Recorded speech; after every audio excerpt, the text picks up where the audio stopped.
The Island of Dr. Moreau, and The Invisible Man, a Grotesque Romance. Written by H.G. Wells. Narrated by Kevin Theis.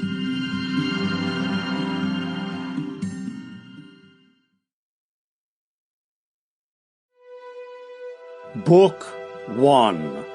The Island of Dr. Moreau.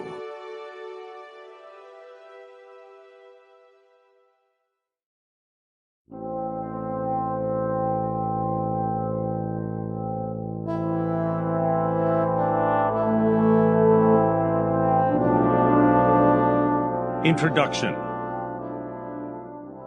On February the 1st, 1887, the Lady Vane was lost by collision with a derelict when about the latitude 1 degree south and longitude 107 degrees west. On January the 5th, 1888, that is, 11 months and 4 days after, my uncle, Edward Prendick, a private gentleman, who certainly went aboard the Lady Vane at Callao, and who had been considered drowned, was picked up in latitude 5 degrees 3 minutes south and longitude 101 degrees west, in a small open boat, of which the name was illegible, but which is supposed to have belonged to the missing schooner Ipecacuanha.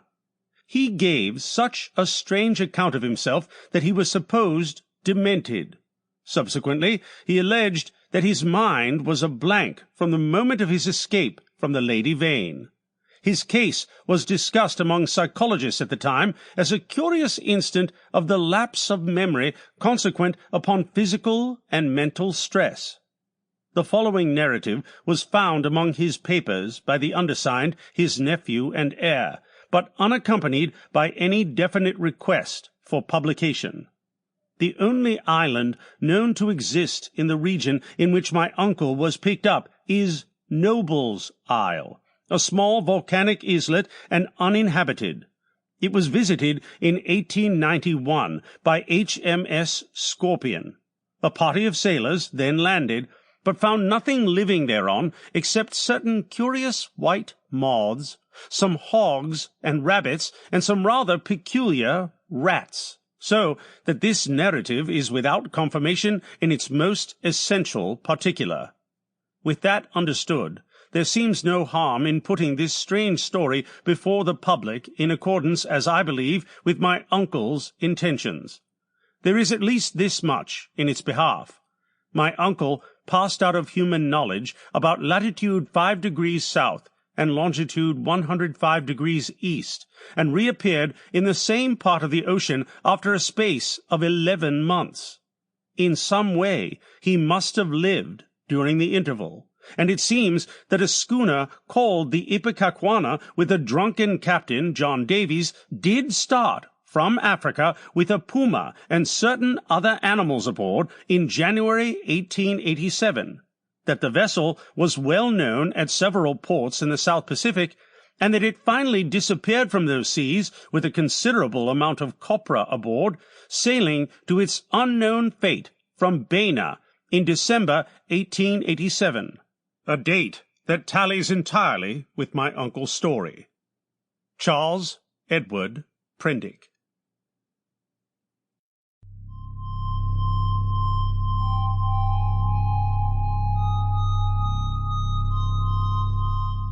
The story, written by Edward Prendick.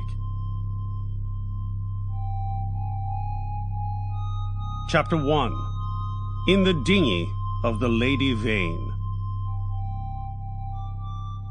I do not propose to add anything to what has already been written concerning the loss of the Lady Vane. As everyone knows, she collided with a derelict when 10 days out from Callao. The longboat, with 7 of the crew, was picked up 18 days after by H.M. gunboat Myrtle, and the story of their terrible privations has become quite as well known as the far more horrible Medusa case. But I have to add to the published story of the Lady Vane another, possibly as horrible and far stranger.